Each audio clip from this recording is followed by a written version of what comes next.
Hello, I'm Cindy Ehrenberg-Seltzer, President and CEO of the Children's Services Council of Broward County. Welcome to another episode of Future First, Focus on Broward's Children. Throughout the state, and in South Florida in particular, folks continue to struggle through stubborn economic downturn. All too often being laid off or finding oneself in bankruptcy may be due to situation beyond one's control. Still, a big part of the difficulties many of our fellow South Floridians find themselves in might have been avoided through smarter financial decisions and an understanding of how to protect oneself from financial fraud, lessons that can start at a very early age. Our guests today will speak to some basic elements of financial literacy that are so essential they're being taught in elementary school through Kid Power, a project sponsored by Bank Atlantic. The Bank Atlantic Kid Power program brings Bank Atlantic certified trainers into the classroom to conduct a 3-week lesson about the basics of money, banking technology, and overall financial responsibility. Each student is provided a course workbook, and the program concludes with a certificate of achievement and a special gift from Bank Atlantic. Here to discuss the basic tenets of financial literacy and the Kid Power program are Leo Hinckley, Bank Atlantic Investor Relations and Corporate Communications Officer, Lois Marino, Bank Atlantic Assistant Vice President, Daniel Fiore, teacher at Lakeside Elementary and an accomplished author, Laura Berger-Morena, a teacher and parent at Lakeside Elementary, and her daughter Molly, a 3rd grade student and Kid Power participant. Welcome, everybody. Thank you for coming today. Thank you. Leo, I want to start with you. Can you please talk about some of the statistics surrounding this issue locally and nationally? Well, right now what's going on in the economy right here in Broward, as well as around the entire nation, is a cycle in the economy that we have never seen before. It's very close to what went on during the Depression back in the 1930s. Unfortunately, this time around, it's really impacting everyone, right down to the very children in our community. And what we see and hear on the newspapers is not the heartbreak and not what's going on and tearing up families economically, as well as the core and fabric of the families in our community. And it all boils down to how personal finance and financial literacy are so important to the fabric of our community, as well as our families and the national economy. And if you'll allow me to apologize, just so I keep the numbers correct, okay? Sure. But you see some of the numbers, it's startling. Personal bankruptcies and home foreclosures are at record levels we haven't seen since the crash in 1929. 33% of adults in our community do not have any savings at all, zero. The average household here in Broward, as well as around the United States, has about $12,000 in total borrowing.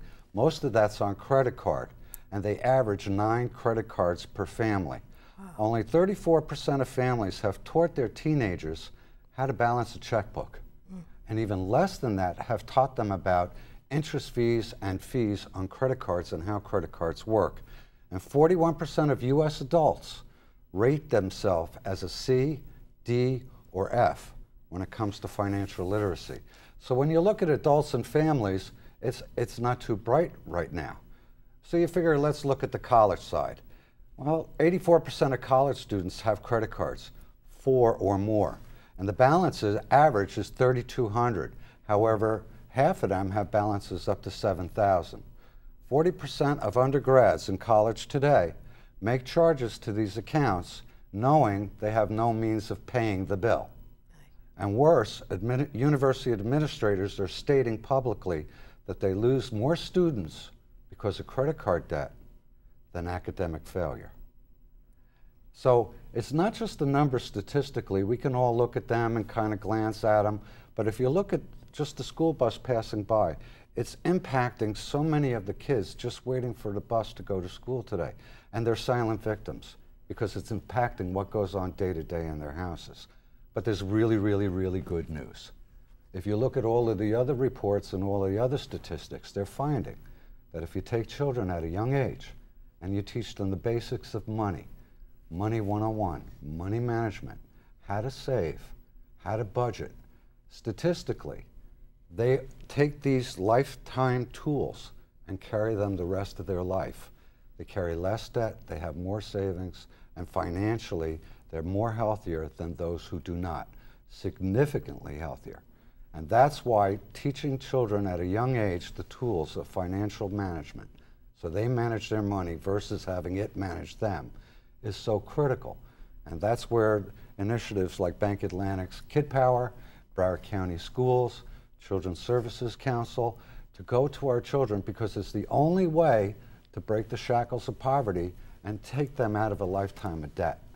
Well, and I really have to commend Bank Atlantic for taking this initiative, because a lot of those people who have credit cards were getting bombarded day after day from banks saying, take our credit, 0% financing today, but don't pay attention to what happens if you don't make a payment.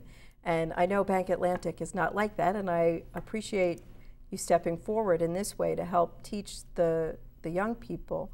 Lois, how did that come about? Well, back in 2003, when I first entered the department, I was asked to create a financial literacy program to truly just teach kids about the basics. As Leo said, it's just all about the basics. And working through, I kind of looked through the internet to see what was available, and there really wasn't a whole lot available for younger kids to really learn about financial literacy. So I kind of took pieces of the best and pieced it all together, and then before I knew it, we piloted it in a private school. And then we found that the kids, not only did they really learn something, they really had a good time with it. You know, we were somebody coming into the classroom. We weren't just the average, you know, we weren't just the teacher. No offense. But we were like the grandparents coming in, because we were somebody new, and we were going to teach them something that they really had no clue, but it was a real life experience. And then before we knew it, we brought it to the Broward County School Board, because anything that you bring into the school board has to have some kind of certification. It has to fit with the Sunshine Standards. Before we knew it, we got approval in Broward to present it, and it just blossomed from there.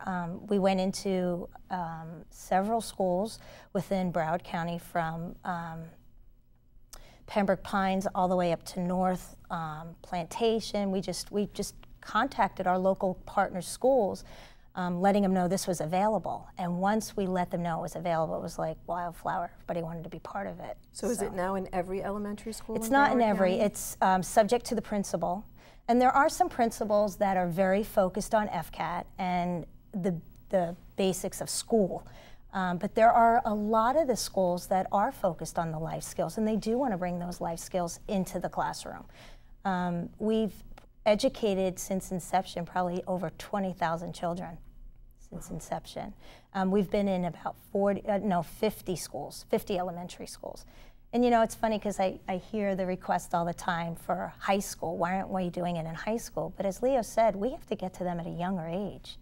By high school, it's a little too late. I mean, there still needs to be something out there. But by going into the younger generation, we're being proactive, and we're making sure that they understand the basics of money. I mean, we start literally with what money's made out of. We talk about the value of a bill.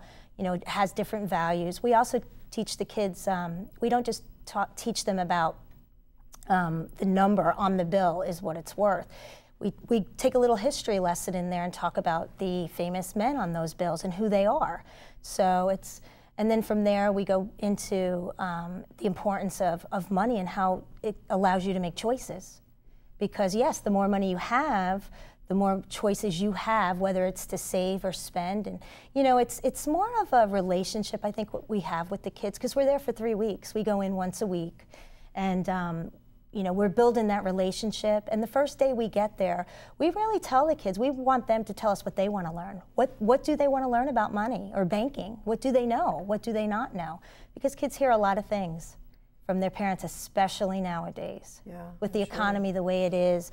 I've heard many students tell me, you know, oh, you know, our lights got turned off because we couldn't pay our bills. I mean, it's real. It really is real out there. And by us going in and teaching these kids, these young, they're young children who need to learn about adult matters. I mean, really, when you think about it, they're learning adult stuff. But what we do is we take it to a level they'll understand, and we make it fun. I mean, we just introduced, I'm laughing because Molly loves the new Bank Atlantic Bingo Lingo. And what we've done is we've incorporated a bingo game for them to learn about banking terminology. It's a great way for them to learn. It's fun. So, I mean, we teach them about deposit tickets. It's not just giving your money to a bank or a teller. Where does it go from there? You know, we inform them that, you know, as a customer, they get an account number. You know, we give them all the basics. And compounding and interest. We do give them, I mean, again, it's third grade, and we don't want to make it too complicated for them. So it's the basics, and it's more or less just for keeping your money safe in a bank, and that's the goal of a bank as well. It's in your local community. We're here to help them grow their money. And as they get older, there are different services that they will need. As they get older, they may use a savings account when they're younger, and then when they get older, they'll need a checking account. And then when they want to purchase a home or a car, they'll come back to that same bank and maybe take out a loan. And we do teach them that, you know, the longer you save, the more interest the bank does pay you, so your money does grow. But at the same time, if they're going to borrow money from a bank, you're going to pay an interest rate too. So it goes hand in hand. So that's great. I first want to start off, I love the term financial literacy. And I think as having a third grader in this particular class she was in with Mr. Fiore, they have these behavior books that they earn. Right. So like just very in the beginning of the year, straight out of second grade, she's already earning money, saving it, and then after each 9 weeks, he had the whole ledger and taking it out and putting it in, and just the words that I was not fortunate to know at such an early age. Right. And then it expanded to the Bank Atlantic program. So I just feel very privileged that my daughter at a very young age was being exposed to this, because like the statistics show, it is very scary. Mm-hmm. And just for her to, you know, notice an ATM machine and know what the ATM machine does, and that the money just isn't poured from the tree. You know, that was going to be my question. Molly, where does the money come from in the ATM? Is it magic money that just appears? How can you get that money? Or how did the money get there? Well, like, you get it from a tree. Well, you don't get it, but the people who work for it, like, they make it from one little tree, they make it into money, and then they just give, like, when you have a job, they pay you the money back. That's right. Yes, the ones that fall from the money from the tree, that's how they get it to make money. the paper. Yes, you really take them back to the basics. It's funny because there's a page in there that says, does money grow on trees? Do you think money grows on trees? Do you have a money tree in your backyard? Because I know I don't. And I can't tell you how many kids raise their hands and say, I have a money tree, and I'd say, oh yeah, I want to come to your house. Oh, because yes. I don't have a money tree. And we take them back. The reason I do that is because I want to teach them about money, how it's made from paper, but yes, there's other fibers. And where did that come from? Because I'm sure parents tell their kids, as I did the same thing, what do you think, money grows on trees? I mean, right. You know, and they hear and now that. they'll say, yes, it does grow on trees. Well, the paper that the we paper get it from, grows yes. on trees. But your mommy works hard and puts the money in the bank. Have you gotten money as presents from? Yes. Yeah, and what do you do with it? I save it for when I get older, for college and a house and a car. Ah, very good, learning the basics. Do you have it in a bank?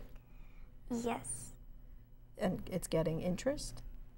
So it's now working for you? Yes. Yeah.